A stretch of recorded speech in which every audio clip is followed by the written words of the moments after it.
నమస్తే, welcome to మనం TV. ప్రస్తుతం మనతో పాటు ఉన్నారు senior ayurvedic doctor Chittibotla Madhusudan గారు. సార్తో మాట్లాడదాం. హలో అండి, నమస్తే. నమస్తే. సార్, షుగర్ పేషెంట్స్ గురించి మాట్లాడుకుందాం. అయితే జనరల్గా ఈ షుగర్ పేషెంట్స్ వాళ్ళు షుగర్ ఎలాగో అసలు తినకూడదు అంటారు. బెల్లం తినొచ్చు అంటారా సార్? బెల్లం తీసుకోవచ్చా ఈ షుగర్ పేషెంట్స్ వాళ్ళు? తీసుకోవాలి అనుకుంటే ఎలాంటి బెల్లం తీసుకోవాలి అంటారు? అందులో కూడా నార్మల్ బెల్లం ఉంటుంది, తాటి బెల్లం ఉంటుంది. సో 2-3 రకాల బెల్లాలు ఉంటాయి కదా. సో ఏదైతే మంచిది అంటారు? ఫస్ట్ షుగర్ వ్యాధి అనేది ఎందుకు వస్తుందో కనుక్కుందాం. షుగర్ వ్యాధిమా శారీరక శ్రమ తక్కువ ఉండడము, మానసిక ఒత్తిడి ఎక్కువ ఉండడం వల్ల జనరల్గా వస్తుంటుందమ్మా. ఇది ఒక కారణం, నాణ్యానికి ఒకవైపే. రెండోది ఏమిటంటే మనం తీసుకునే ఆహార పదార్థాలు, కార్బోహైడ్రేట్స్, పిండి పదార్థాలు విపరీతంగా తీసుకోవడం వల్ల కూడా షుగర్ వస్తుందమ్మా.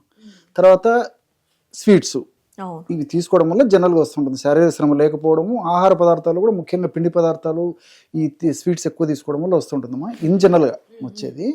సో ఈ షుగరు కొంతమందికి కొన్ని లక్షణాల రూపంలో వ్యక్తం అవుతుందమ్మా ఇనిషియల్లో. కొంతమందికి ఏదైనా సమస్య వచ్చినప్పుడు డాక్టర్ గారి దగ్గరికి వెళ్ళినప్పుడు ఆ సమస్య ఎందుకు వచ్చిందని నిర్ధారణలో భాగంగా వివిధ రకాలైనటువంటి ఇన్వెస్టిగేషన్ చేయించినప్పుడు షుగర్ బయటపడుతుంటుంది. కొంతమందికి అయితే అది ఎలాంటి లక్షణాలు కూడా వ్యక్తం చేయదు అనమాట ఇనిషియల్ స్టేజ్ వరకు కూడా జనరల్గా. సో ఇది జనరల్గా. రెండోది ఏమంటే భారతదేశము షుగర్కు రాజధాని అమ్మా. చాలా మందికి తెలియదేమో. అంటే చాలా హెవీ వెయిట్ ఉంటే అది షుగర్ కింద కన్సిడర్ చేస్తారా? షుగర్ అటువంటి వాళ్ళకు టెండెన్సీ ఎక్కువ ఉంటుందమ్మా.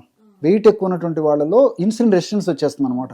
సో ఇన్సులిన్ ఎప్పుడైతే రెసిస్టెన్స్ వస్తుందో, ఇన్సులిన్ బాడీలో ప్రొడ్యూస్ అయినది పని చేయకపోతే అంతే కదమ్మా. అలాంటి వాళ్ళలో ఏం జరుగుతుందంటే ఇన్సులిన్ సఫిషియెంట్ ప్రొడ్యూస్ అవుతూ ఉంటుంది వెయిట్ ఉన్నటువంటి వాళ్ళలో. సో ఈ తయారైనటువంటి ఇన్సులిన్ బ్లడ్లోకి వచ్చిన తర్వాత కూడా బ్లడ్లో దాని పాత్ర ఏమంటే, ఇన్సులిన్ బాగా పనిచేసినప్పుడే బ్లడ్లో ఉన్నటువంటి యొక్క షుగరు ఆ సెల్స్లోకి వెళ్ళిపోతుందమ్మా. ఇన్సులిన్ ఎప్పుడైతే నిస్తేజంగా తయారైపోతుందో అప్పుడు ఆటోమేటిక్గా బ్లడ్లో షుగర్ పెరిగిపోతుంటుంది, కానీ అది కణాల్లోకి చేరకపోవడం చేత షుగర్ వచ్చేస్తుంది. సో ఇన్సులిన్ రెసిస్టెన్స్ వల్ల వాళ్ళకు షుగర్ వస్తుంటుందమ్మా. జనరల్గా బెల్లం గురించి సార్, బెల్లంలో కూడా చాలా రకాలు ఉంటాయి. షుగర్ అయితే అసలు తినకూడదు.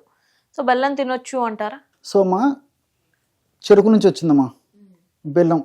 అన్నదమ్ములు అనుకోండి, అక్క చెల్లెని అనుకోండి, అన్నా చెల్లెని అనుకోండి, ఎట్లని అనుకోండి. సో ఇప్పుడు మీరు అడుగుతుంటే ఒక చిన్న తమాషా గుర్తొస్తుంది. ఏ రాయి అయితే పండు ఉడగొట్టుకోవడానికి అని చెప్పేసి పెద్దలు చెప్తుంటారు. సో ఒక సైజు రాయి అయితే, ఒక రాయి అయితే పెద్ద రాయి అయితే తొందరగా పళ్ళు ఊడిపోతాయి గట్టి కొట్టుకుంటే, చిన్న రాయి అయితే కొంచెం ప్రయత్నం చేయాలి.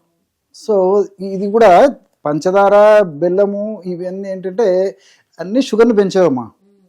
కానీ ఈ యొక్క ఇవి కూడా చెరుకు నుంచి వచ్చేవే, జనరల్గా మనం వాడేవమ్మా. నేను చెప్పి తాటి బెల్లంది మళ్ళీ చెప్తాను నేను. సో ఈ చెరుకు నుంచి వచ్చేటువంటి ప్రొడక్ట్స్ పంచదార, ఇది బెల్లం. సో పంచదారలో క్యాలరీస్ తప్ప ఏముండవమ్మా. సో ఇమ్మీడియట్గా బ్లడ్లో కలిసిపోతుంది తీసుకున్నటువంటి తక్షణమే. బ్లడ్ లెవెల్స్, షుగర్ లెవెల్స్ చాలా పీక్ అయిపోతాయి. సో బెల్లం అలా కాదమ్మా. బెల్లంలో పోషకాంశాలు ఎక్కువ ఉంటాయి. సో ఐరన్ ఉంటుంది, కాల్షియం ఉంటుంది, తర్వాత మెగ్నీషియం ఉంటుంది, ఫైబర్ ఉంటుంది. సో ఇవన్నీ ఉంటాయి కాబట్టి బెల్లం వల్ల పోషకాంశాలు మన బాడీకి అందుతాయి. పంచదారతో పోల్చుకుంటే అంత స్పీడ్గా అబ్జర్వ్ కాదమ్మా.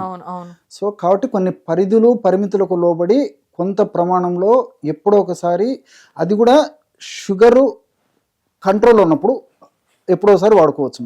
షుగర్ కంట్రోల్ అనేసరికి మీకు మరొక డౌట్ కూడా వస్తూ ఉంటుంది.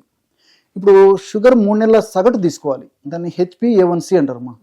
సో 3 నెలల సగటు షుగరు దాదాపు 6-7 కంటే తక్కువ ఉన్నటువంటి పరిస్థితుల్లో షుగర్ కంట్రోల్ ఉన్నప్పుడు అప్పుడప్పుడు వాడుకోవచ్చు బెల్లం.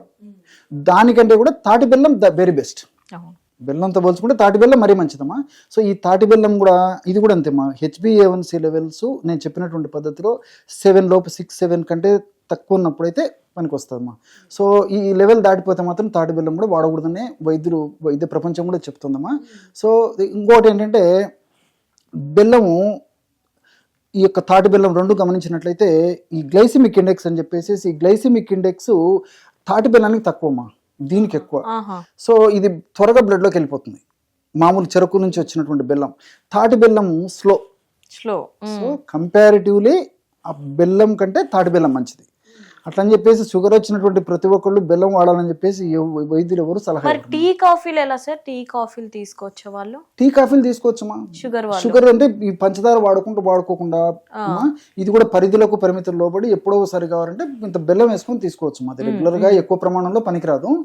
ఎప్పుడో ఒకసారి దట్టు కండిషన్ బట్టి మరి వాళ్ళు ఒక మామూలు చెరుకు నుంచి వచ్చినటువంటి బెల్లమా లేకపోతే ఈ యొక్క తాటి బెల్లమా చూసుకొని వాడుకోవచ్చు.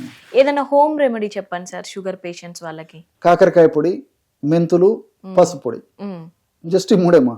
కాకరకాయ పొడి కూడా ఫ్రెష్ గా తయారు చేసుకోవాలమ్మా. ఏదో మనకు మార్కెట్ లో దొరుకుతుందని చెప్పేసి చేస్తే మాత్రం అది రిజల్ట్ రాదమ్మా. సో కాకరకాయలు తెచ్చుకోవాలి, మనసుంటే మార్గం ఉంది. కాకరకాయలు తెచ్చుకొని కడిగేసి శుభ్రం చేసేసి చిన్న చిన్న చిప్స్ లాగా తయారు చేసేసి 2-3 రోజులు బాగా ఎండబెట్టాలమ్మా. ఎండబెట్టిన తర్వాత చిప్స్ బాగా క్రంచిగా తయారవుతాయి. సో మిక్సీలో వేసేసి పౌడర్ చేసేసి ఒక 50 గ్రామ్స్. అదే విధంగా మెంతులు కూడా కాస్త వేయించేసి పౌడర్ చేసేసి ఆ మెంతులు కూడా ఒక 50 గ్రామ్స్ తీసుకోవాలమ్మా. అట్లే పసుపు కొమ్ములు దంచేసి పొడి చేసుకుని అదొక 50 గ్రామ్స్.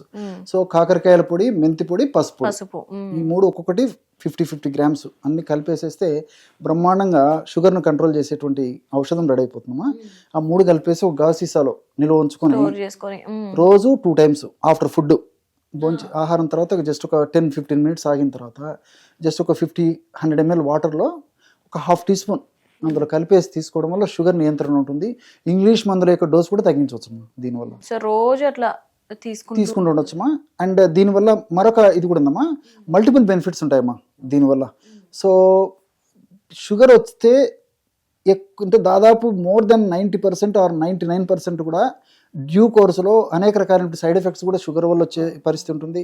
షుగర్కు వాడేటువంటి కృత్రిమ రసాయన ఔషధాల వల్ల కూడా సైడ్ ఎఫెక్ట్ వచ్చేటువంటి టెండెన్సీ ఉంటుందమ్మా.